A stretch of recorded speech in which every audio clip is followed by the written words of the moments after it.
Bapak Ibu yang saya hormati, kita sekarang sudah berada di penghujung tahun 1447 Hijriah.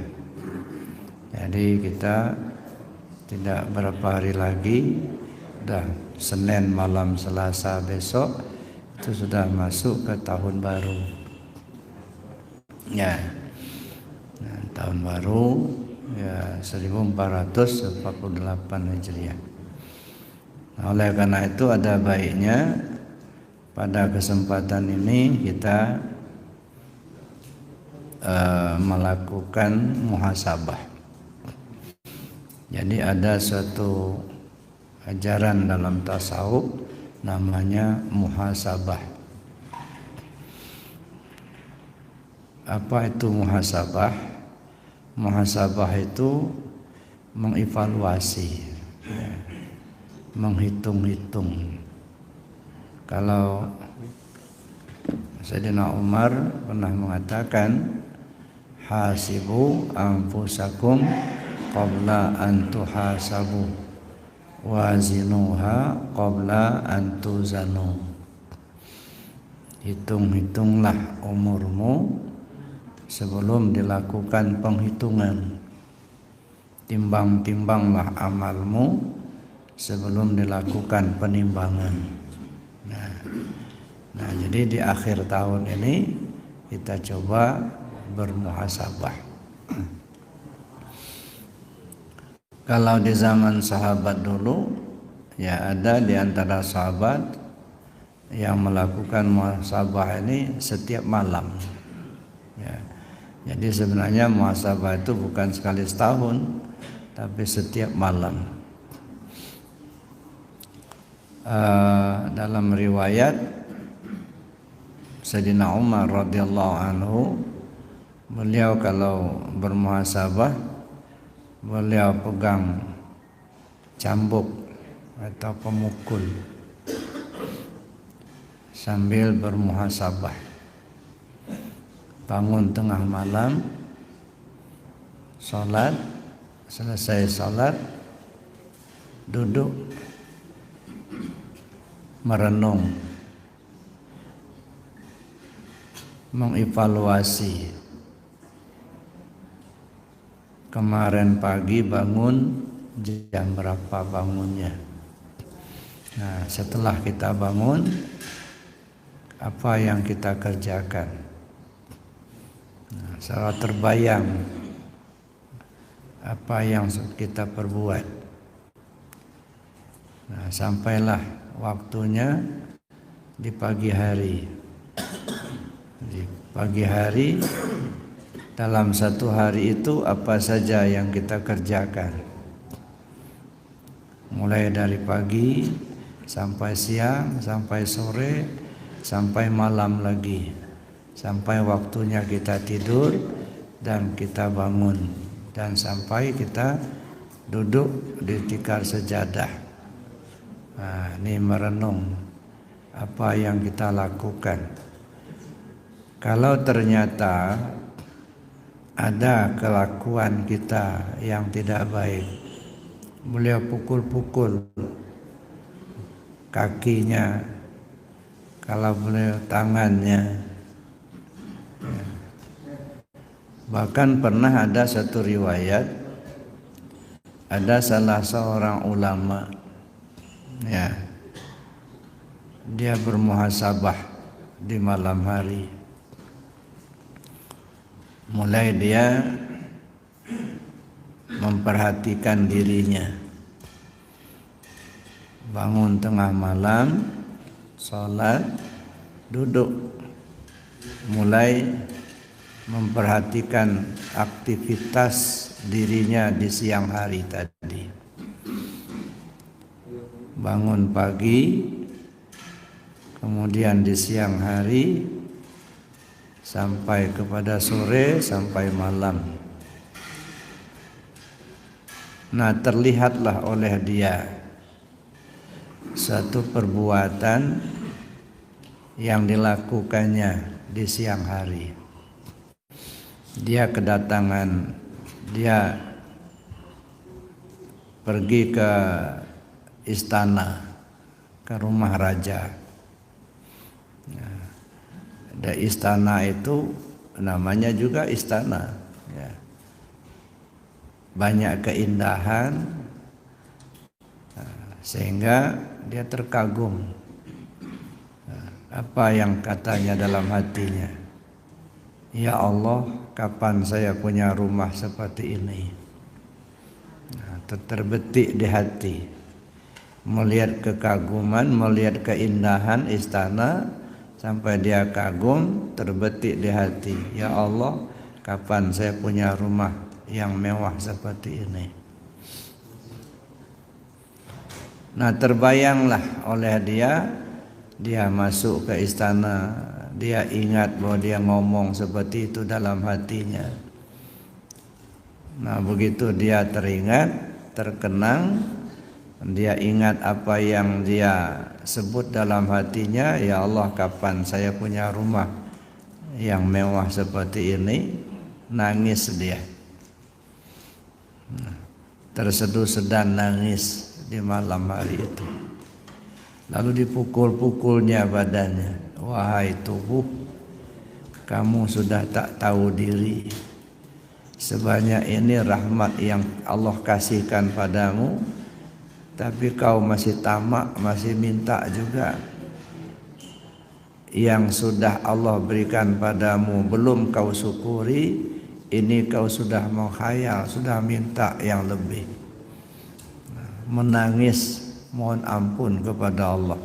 Hanya terbetik di hati, ngelihat rumah bagus, kapan saya punya rumah seperti ini? Nah, timbul penyesalan, ya. Satu. Ada lagi dalam riwayatnya, pada suatu hari dia kedatangan tamu. Ya. Tamu itu seorang perempuan. Nah, dia duduk di samping si perempuan itu. Ya. Nah, bincang-bincang karena ada keperluan si perempuan itu kepada seorang ulama itu, maka si perempuan itu mendekat, duduknya di samping si ulama itu. Tanpa dia sadari, tangan si ulama ini nempel di paha si perempuan itu. Lalu kemudian dia mulai malamnya bermuhasabah. Bangun tengah malam, kemudian mandi, wudu, sholat taubat, sholat hajat, sholat tahajud, duduk bermuhasabah, merenung-renung, seolah-olah dia melihat apa yang dia perbuat. Mulai dari bangun pagi kemarin sampai di pagi hari, sampai di siang hari, sampai di sore hari, sampai di malam hari, sehingga dia duduklah di tikar sejadahnya. Terbayanglah oleh dia bahwa siang kemarin seperti dia melihat dirinya duduk di samping seorang perempuan, dan tanpa dia sadari tangannya nempel di paha si perempuan itu. Akhirnya dia menangis, dibuatnya api unggun, dimasukkannya tangannya ke api unggun itu. Kamu sudah durhaka sama Tuhanmu, kamu sudah tak tahu diri. Itu sudah perbuatan terlarang, tapi kamu masih tetap saja melaksanakan itu, sampai dibakarnya tangannya. Nah, itu orang bermuhasabah, saking menyesalnya. Ya. Ada enggak kita yang seperti itu? Malah kalau mungkin ada pernah, kapan terulang lagi? Nah, ini artinya salah satu bentuk muhasabah. Jadi kita mencoba untuk mengevaluasi perjalanan hidup kita. Nah, karena ini muhasabahnya di akhir tahun, nah coba kita renung ya. Mulai dari awal tahun kemarin, hari silih berganti, jadilah minggu atau pekan, pekan pun silih berganti, jadilah bulan, bulan pun silih berganti, akhirnya sampai saatnya di akhir tahun. Apa saja yang sudah kita perbuat dalam masa setahun itu? Apa yang harus kita coba renungkan, kita muhasabah? Paling tidak ada 3 hal. Yang pertama tentang umur. Ya. Yang kedua tentang ilmu. Yang ketiga tentang amal. Ya. Jadi umur, ilmu dan amal. Kita coba untuk merenungkan diri kita masing-masing. Tidak usah kita merenungkan diri orang lain. Ya. Bahkan mungkin kita merenungkan diri istri kita atau suami kita, anak kita, singkirkan dulu. Renungkan diri sendiri. Jangan merenungkan diri orang lain. Ya, termasuklah mungkin diri istri kita, diri anak kita, diri teman kita, ndak usah. Ya, fokus ke diri sendiri. Pertama umur. Ya, umur kita sudah berapa tahun sekarang? Ya, kita coba menghitung-hitung. Mungkin kita umur sudah 70 tahun, sudah 80 tahun. Ada yang mungkin masih 60, 50. Itu kan angka. Ya. Angka 60, angka 70. Tapi sebenarnya umur itu seperti kata Nabi Allah Isa alaihissalam ketika beliau memberikan wejangan kepada pengikutnya. Apa kata beliau? Umurmu itu tidak lebih dari 3 hari. Ya. Hanya 3 hari. Hari yang lalu kau tidak pernah akan bisa kembali. Hari yang akan datang belum tentu menjadi milikmu. Hari ini kau hidup, itulah sebenarnya waktu untuk kamu. Jadi jangan berpikir hari esok, berpikirlah hari ini. Ada. Sebab hari esok belum tentu kita akan masih hidup. Hari ini itu hanya 3 jam saja. 1 jam yang lalu tidak akan pernah terulang kembali. 1 jam mendatang belum tentu menjadi milikmu. 1 jam ketika kau hidup, itulah sebenarnya waktu untukmu. 1 jam itu hanya 3 menit saja. Menit yang lalu tidak akan pernah terulang kembali. Menit mendatang belum tentu kau masih hidup. Di menit kau hidup, itulah sebenarnya waktu untukmu. 1 menit itu hanya diambil 3 detik saja, kata beliau. 1 detik yang lalu tidak akan pernah terulang. 1 detik mendatang belum tentu kau hidup. 1 detik ketika kau hidup, itulah sebenarnya waktu untukmu. Detik itu bukan detikan jam, tapi detakan jantung, hembusan napas. Detakan jantung yang sudah lewat tidak mungkin akan terulang kembali.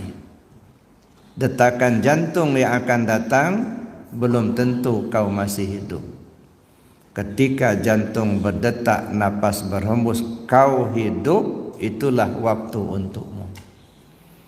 Nah, jadi berpikirlah kita, jangan berpikir 70 tahun, 80 tahun, berpikir detakan jantung, hembusan napas. Terus menerus kita merenung, kita berpikir, kita berusaha. Apa yang kau kerjakan ketika jantung berdetak, napas berembus? Ketika menemukan satu perbuatan baik, bersyukurlah kita kepada Allah. Tapi ketika kita terjerumus ke jurang yang tidak baik, di saat itulah kita berkesempatan memohon ampun kepada Allah. Nah, jadi kita berpikirnya hanya detakan jantung, hembusan napas. Ada satu kisah Bapak Ibu yang saya hormati. Di zaman dahulu ada seorang petani. Nah, si petani ini biasa kalau sudah panen padi, dia bagi 3.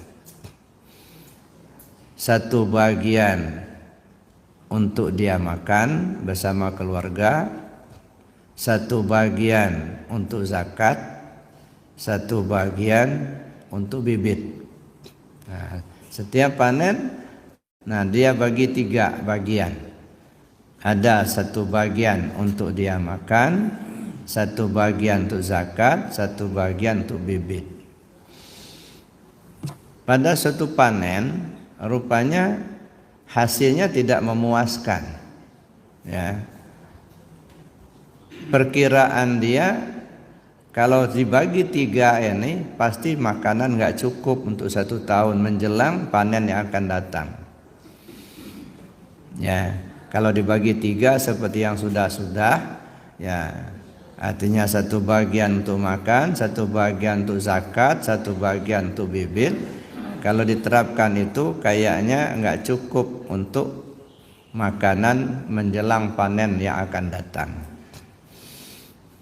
Lalu dia bertanya ke hatinya, boleh enggak kalau zakat ini tidak usah dibayarkan dulu tahun ini, tapi didobelkan saja nanti tahun yang akan datang.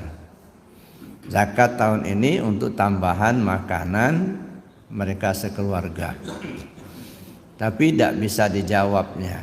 Akhirnya dia datangilah seorang kiai. Ya, dia datang ke seorang kiai ya yang di sudut Masjidil Haram pada masanya itu. Nah, seorang syekh, dia bertanya, "Tuan Syekh, saya mau tanya. Saya ini kan petani. Ya, sudah biasa saya lakukan. Kalau saya panen itu bagi 3. Satu bagian untuk makan, satu bagian untuk zakat, satu bagian lagi untuk bibit. Tapi ternyata tahun ini panen saya itu merosot. Hasilnya enggak seberapa. Kalau saya tetap bagi 3, satu bagian untuk makan, satu bagian untuk zakat, satu bagian untuk bibit, sepertinya enggak cukup makanan kami sekeluarga menjelang panen tahun yang akan datang. Tapi kalau bibit ini mesti saya sisihkan karena tidak bisa nanam lagi kalau enggak ada bibit. Cuman masalah zakat ini, Tuan Syekh, boleh enggak zakat tahun ini tidak usah saya berikan dulu sama orang, sama mustahiknya. Saya tahan dulu untuk tambahan makanan kami sekeluarga. Nanti panen tahun yang akan datang saya dobelkan bayar zakatnya. Boleh enggak? Nah, kata Syekh ini, gini aja, kamu pulang aja ke rumah, bawalah berasmu itu ya sebisanya kamu, apa 5 kilo, apa 10 kilo gitu ya.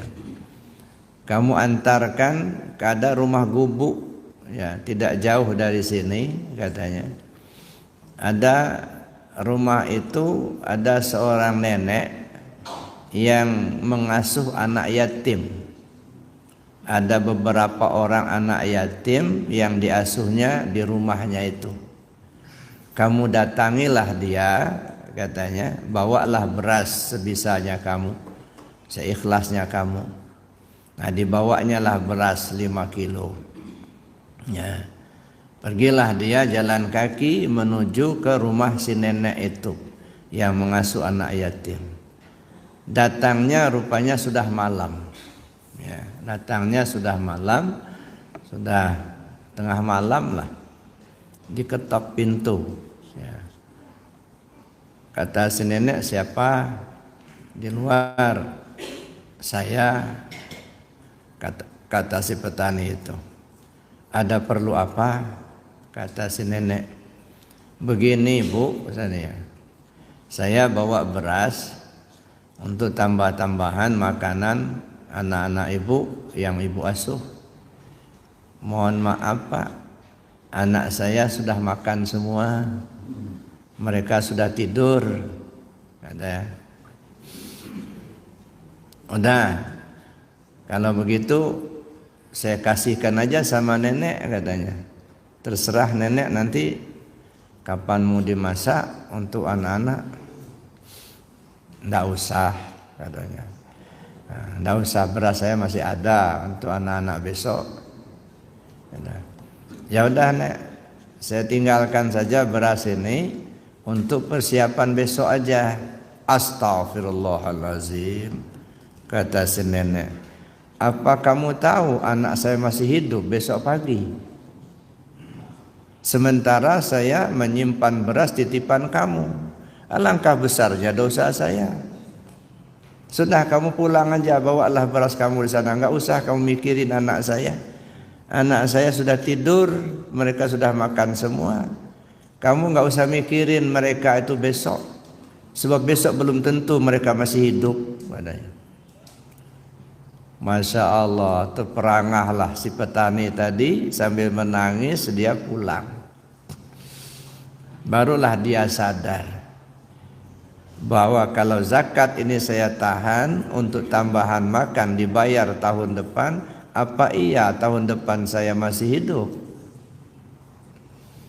Nah, akhirnya tetap saja dibaginya, bagi 3. Zakat dikeluarkan, bibitnya disisihkan, diambil saja sebagian itu untuk makanan.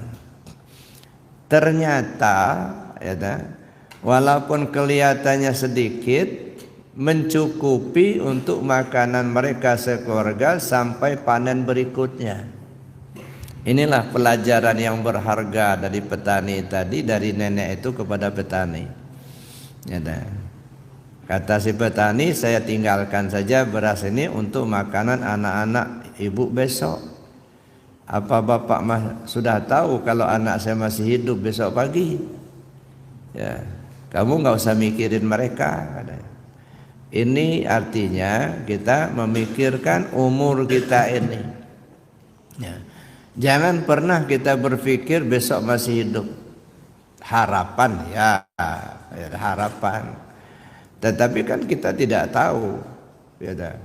Maka oleh karena itulah, selagi ada kesempatan kita untuk bertaubat, selagi ada kesempatan kita untuk beramal, bagaimana supaya waktu-waktu yang kita lalui itu kita penuhi dengan amaliyah. Itu satu ya.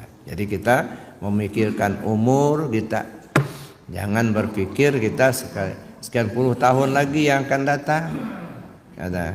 Ini kan enggak, kadang-kadang kan bukan hanya mikirkan kita sendiri, sampai anak cucu kita pikirin. Ya, padahal kadang-kadang mereka lebih banyak rezekinya daripada kita. Ya boleh-boleh saja dalam perencanaan, tapi secara akidah Allah punya kekuasaan, ya, Allah punya kehendak. Tidak ada manusia yang hidup di atas dunia ini kalau rezekinya sudah enggak ada, Pak. Ya. Kalau rezekinya memang sudah enggak ada, pasti dia tinggalkan dunia ini. Kalau dia masih hidup, berarti rezeki masih ada. Kalau ada anak kita lahir, enggak usah khawatir, mereka datang bawa rezeki. Jadi masing-masing kita ini sudah ditentukan oleh Allah bagian masing-masing. Kalau masih hidup, rezeki pasti ada. Jangankan kita manusia, semut, ada semut ya terkurung di tengah batu di tengah sungai.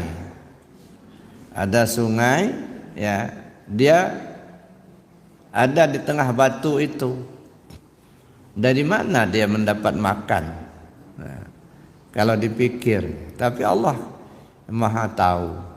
Ternyata ada seekor burung membawa makanan, dia makanlah di tengah batu itu. Sisa-sisa makanannya itu makanan semut. Siapa yang menyuruh burung untuk makan di situ kalau bukan Allah? Nah, jadi itu Bapak Ibu yang saya hormati, kita mulai mencoba untuk berpikir tentang waktu kehidupan kita. Jangan pernah berpikir 10 tahun yang akan datang. Jangan pernah berpikir kita besok, tapi berpikirlah yang sekarang. Nah, jadi bagaimana kita berpikir yang sekarang? Apa yang kau lakukan ketika jantung berdetak, napas berhembus? Nah, ini bukan gratis Bapak Ibu. Berapa kali kita bernapas dalam sehari semalam? Bernapas ini kan kita menghirup udara. Udara itu kan milik Allah. Tidak pernah kita bikin udara. Nah, tapi kita enak saja kita menghirup dan menghembuskan. Nah, ingat enggak kepada Allah ketika kita menghirup udara dan menghembuskan nafas kita ini? Nah, itu satu udara saja itu. Sekali bernapas berapa udara yang kita hirup, lalu kita lepaskan lagi. Kalau tanpa udara pasti kita tidak akan hidup. Akan ya berakhir. Itu satu. Belum lagi ini air. Ya. Ini ada air di depan bapak-bapak itu. Ada makanan. Silakan dimakan, silakan diminum. Ya. Tapi tahukah Bapak Ibu siapa yang punya air ini? Tidak ada manusia yang bisa bikin air. Hanya Allah yang bisa bikin air ini. Coba perhatikan, ya, hanya segelas kecil air yang ada di depan Bapak. Kalau ditakar dengan duit, berapalah duitnya itu? Paling 1.000, 1.500. Ya, tapi bukan itu yang dimaksud. Ya. Segelas air ini, pertama, tidak ada orang yang bisa bikin air. Lalu dari mana dapat orang bisa ngebor atau bisa menyuling atau bisa mengambil air dari mata air?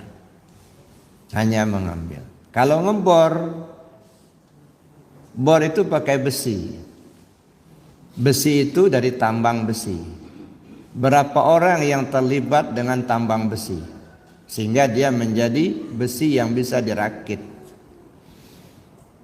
Setelah dia menjadi besi yang bisa dirakit, lalu kemudian dirakitlah menjadi bor. Berapa orang yang terlibat dengan besi yang dirakit dengan menjadi bor itu? Setelah dia menjadi bor, lalu kemudian didistribusikan kepada distributor.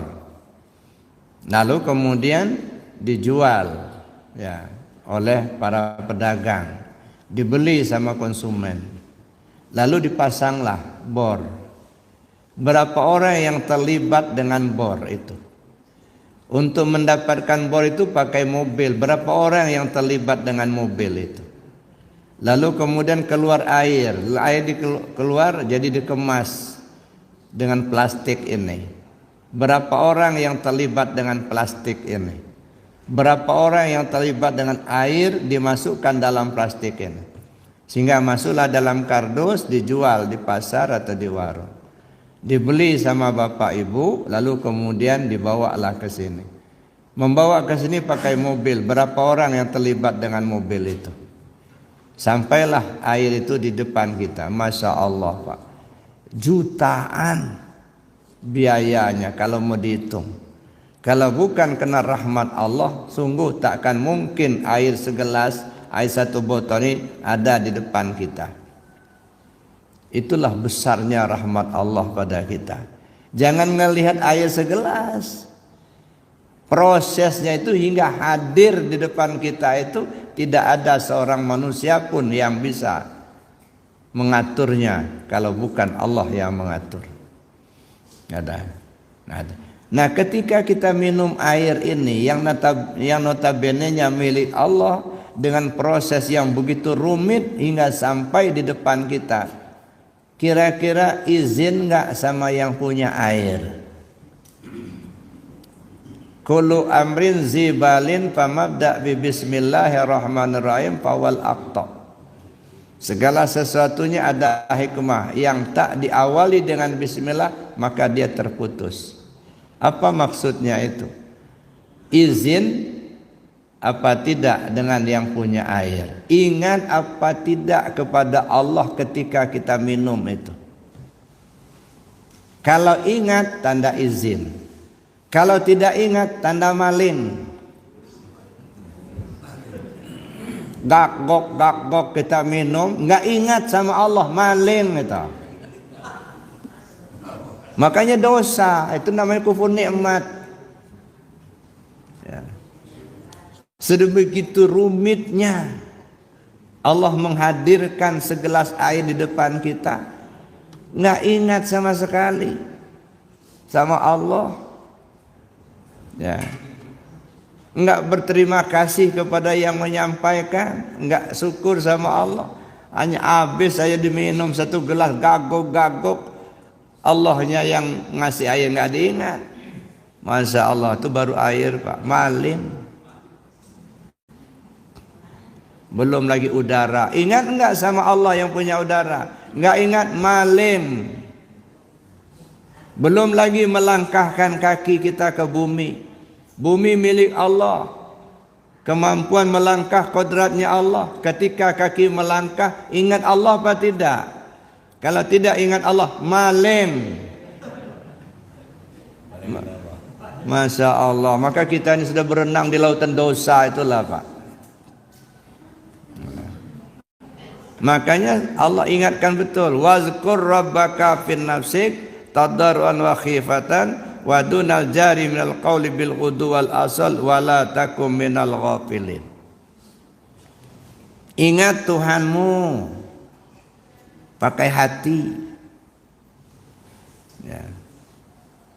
Pagi, sore, siang, malam, sehat, sakit, lapang, sempit, di darat, di laut, di udara, di mana saja, kapan saja. Wala takum minal ghafilin. Kamu jangan sampai lalai, kata Allah. Terus ingat hati ke Allah. Ketika kaki melangkah, ingat hati ke Allah. Ketika nafas berhembus, ingat kepada Allah. Jantung berdetak, ingat ke Allah. Makan kita, minum kita, ingat ke Allah. Sehingga penuhlah ingatan kita hanya kepada Allah semata. Ya. Nah ini kan enggak, ya, yang diingat duit. Yang diingat apa?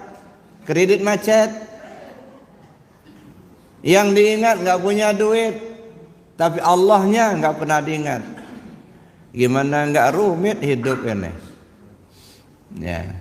Di rumah itu yang punya rumah enggak pernah ada di rumah. Yang nunggu rumah itu tamu semua itu. Nah, makanya nggak ada ketenangan dalam hidup kita ini. Rumahnya hati kita kan rumah Allah itu. Qalbul mu'minin baitullah. Hati si al-mu'min itu baitullah, itu rumahnya Allah. Nah, yang di hati kita ini nggak pernah yang punya rumah kita tempatkan. Yang punya rumah malah di mana? Enggak pernah ditempatkan di dalamnya.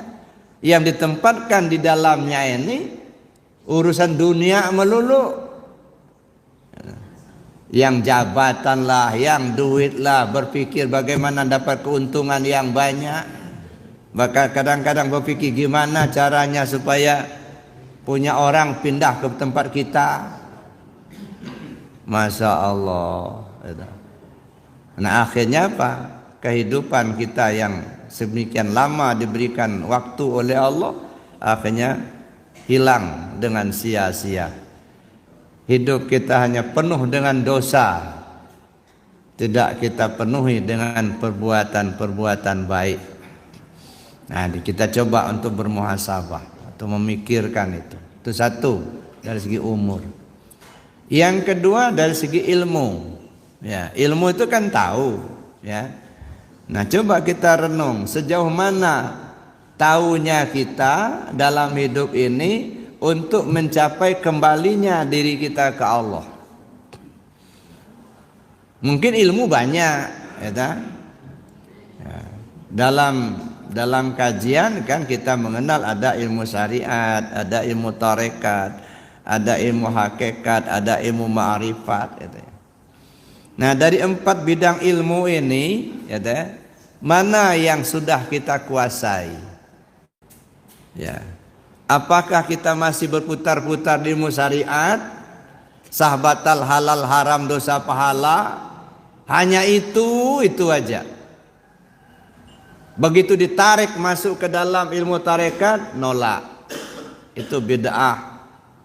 Nanti gila. Masuk ke ilmu hakikat, apalagi nggak masuk akal. Ditarik ke ilmu ma'rifat, nolak. Di tarekat aja sudah nolak. Hanya muter-muter di sini aja. Kata kita sudah tahu banyak. Umur kita sudah sekian puluh tahun, tapi masih muter-muter di satu ini aja. Kapan kita bisa sampai ke Allah?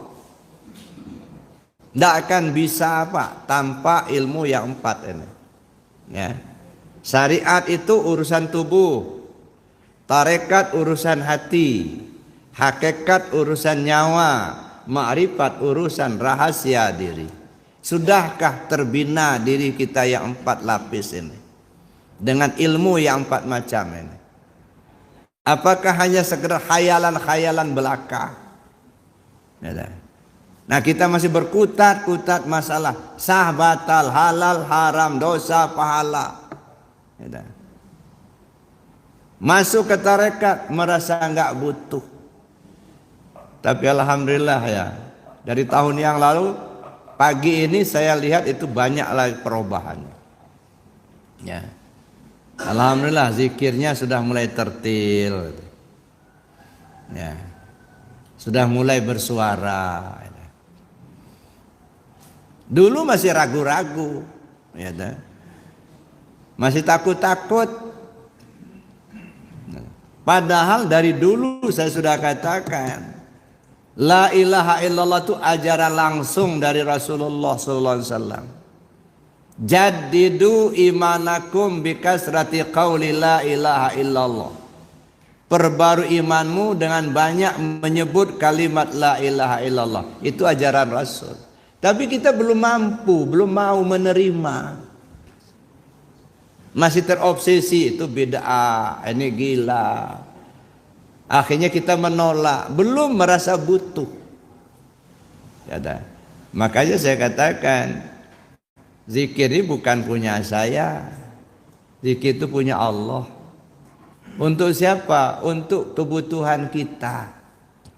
Nah, masalahnya kita ini merasa butuh apa tidak dengan zikir itu aja masalahnya. Ya, jangan sampai karena saya yang memberikan pengajian, ketika saya memberikan pengajian baru zikir. Ketika bukan saya yang ngasih pengajian nggak ada zikir. Itu namanya belum merasa butuh. Ya dah. Masih nganggap-nganggap itu nggak enak kalau Buya ngasih pengajian kalau nggak zikir. Nggak boleh begitu. Ini bukan punya saya. Bapak ibu zikir saya nggak untung, bapak ibu nggak zikir saya juga nggak rugi. Ya, nah sekarang mari kita coba merasakan ini kebutuhan. Ya, karena ini kebutuhan, kapan saja dan di mana saja tetap kita laksanakan zikir itu. Tak peduli orang mau senang atau tidak. Enggak usah kita takut karena akan dibenci orang, Pak. takut menggemuruhkan zikir la ilaha illallah. Kenapa? Takut dibenci orang. Tidak penting. Orang mau benci mau senang nggak ada urusan. Ya, ini zikir ini perintah Allah dan Rasul untuk kepentingan diri kita. Ya, kadang-kadang ini kan lucu-lucu aja Pak. Ya kan? Ayat Al-Quran dibaca terus bahkan sampai tua kita masih aja sampai sekarang tahsinul Quran itu. Memperbaiki bacaan Quran baguslah. Cuman kadang-kadang Al-Quran itu dianggap sebagai nyanyian Pak. Ya. Isinya nggak dipakai. Ya. Dibaca terus. Coba baca surah Al-Baqarah 114. Waman azlama mimman mana'a masajidallah an yuzkara fi hasmu wa sa'a fi kharabiha. Manusia mana yang lebih zalim melarang orang zikir dalam masjid dan berusaha meruntuhkan masjid itu. Orang zikir di masjid dilarang. Ini jangan zikir keras-keras di sini. Ini masjid umum bukan masjid khusus. Astagfirullahaladzim. Ayatnya dibaca terus, tapi perintahnya dilanggar. Gemuruhkan zikir la ilaha illallah itu di mana saja, di setiap masjid, tidak usah ragu-ragu. La ilaha illallah hisni, man qala la ilaha illallah dakhala hisni, man dakhala hisni amina min adabi. La ilaha illallah itu benteng aku, kata Allah. Siapa orang yang mengucap la ilaha illallah berarti dia masuk ke dalam bentengku. Siapa orang yang sudah berada dalam bentengku aman dia dari siksaanku. Ini hadis kursi. Tapi kita masih saja menolak zikir itu. Ya, kadang-kadang timbul ini masjid umum bukan masjid khusus. Emangnya ada masjid khusus ada umum apa? Kalau masalah zikir di mana saja Pak. Ya, nah ini yang belum kita pahami, belum kita mengakar ke diri kita. Masih ikut-ikutan. Ya, belum merasa butuh. Sekarang tahun baru ini coba tanamkan dalam hati. Zikir ini adalah kebutuhan, bukan kewajiban. Ya. Salat itu bukan kewajiban, tapi kebutuhan. Sama dengan makan. Makan itu bukan kewajiban, tapi kebutuhan. Jadi kalau dia kebutuhan Pak, walaupun sesibuk apapun pekerjaan kita, kalau perutnya lapar, tinggalkan dulu, pekerja makan dulu kita. Bahkan dalam hadis disebutkan, kalau hidangan sudah terhidang, waktu sholat datang, dahulukan makan, nanti dulu sholatnya. Jangan sholat dulu, makan dulu. Ini waktu sholat datang nih, perut lapar, hidangan sudah ada. Gimana? Mau sholat dulu apa makan dulu? Makan dulu. Lebih baik makan ingat sholat daripada sholat ingat makan. Ya kan? Makan ingat sholat, bagus daripada sholat ingat makan. Allahnya nggak diingat, akhirnya nggak tenang dia sholatnya, gerasa gerusuk. Kenapa? Biar cepat selesai bisa makan. Jadi makan itu kebutuhan, bukan kewajiban. Begitu juga sholat, begitu juga zikir. Zikir itu bukan kewajiban, kebutuhan. Cuman banyak orang merasa nggak butuh. Nah ini kita khawatir Pak. Orang lapar merasa tak lapar. Kenapa? Terlalu lapar. Sudah nggak merasa lapar lagi. Kenapa? Sudah terlalu lapar. Lewat dari terlalu lapar, dead. Nah. Orang butuh zikir merasa tak butuh. Kenapa? Khawatir terlalu tebal dosanya. Sehingga tak tersentuh hati kita. Terlalu tebal tutupannya dengan dosa-dosa kita sendiri.